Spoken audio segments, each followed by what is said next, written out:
আল্লাহ তুমি আমার গুনাহগার উম্মতকে বাঁচাও। বিশ্বনবী আমার জন্য কাঁদবেন, আপনার জন্য কাঁদবেন, আমাদের জন্য সেদিন কেঁদে কেঁদে জাহান্নামের দরজায় দাঁড়িয়ে আমাদেরকে টেনে টেনে জান্নাতে ঢুকাবেন। কিয়ামতের ময়দানে ওই বিভীষিকাময় সময়ে মুসিবতের কালে মানুষগুলো পাগল হয়ে বিশ্বনবীকে খুঁজতে আরম্ভ করবে। সবাই মিলে বিশ্বনবীর কাছে যেয়ে বলবে, ইয়া রাহমাতাল লিল আলামিন, ইয়া খাতামান নবীন, রাহমাতাল লিল আলামিন। দেখেন আমাদের কি অবস্থা, কি কঠিন বিপদে আমরা আছি, দাঁড়াতে পারি না, সূর্যের আলোতে ঘেমে হয়রান। আজকে কেউ সুপারিশ করতে পারবে না। সব নবীরা অপারগতা স্বীকার করেছে, তারা বলেছে আপনি ছাড়া কেউ নাকি আল্লাহর সামনে দাঁড়াতে পারবেন না, আপনি একটু সুপারিশ করেন। বিশ্বনবী বলবেন, আসো আসো, আজকের দিনে আমি ছাড়া আল্লাহর সামনে কেউ দাঁড়াতে পারবে না। বিশ্বনবী মাকামে মাহমুদে যে আল্লাহু আকবার বলে সিজদায় লুটিয়ে পড়বেন।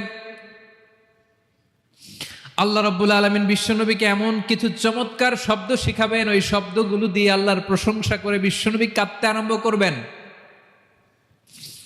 বিশ্বনবী এমন ভাবে অজর দ্বারায় সিজদায় লুটিয়ে পড়ে কাঁদবেন, রব্বুল আলামিনের রহমতের দরিয়ায় জোশ লেগে যাবে। রব্বুল আলামিন এই দৃশ্য থেকে সহ্য করতে পারবেন না। রব্বুল আলামিন বলবেন, ইয়া মুহাম্মদ ইরফা রাসাক, ও নবী আপনি মাথা তোলেন, মাথা তোলেন, আপনার কান্না আমি সহ্য করতে পারি না। নবী আপনি মাথা তোলেন, সাল তুতা, আজকে আপনি যা চাবেন তাই দেব। নবী আপনি সিজদা থেকে মাথা তুলেন, সাল তুতা, যা চাবেন তাই দেব। ওয়াশফা তুশাফা, যার জন্য সুপারিশ করবেন তার সুপারিশ কবুল করে নেব। বিশ্বনবী এবার মাথা তুলবেন। যে বিভীষিকাময় সময়ে প্রত্যেক নবী বলেছেন আমি পারবো না, প্রত্যেক নবী বলেছেন নফসি নফসি, আমার কি হবে আমি জানি না, আল্লাহ আমারে বাঁচাও।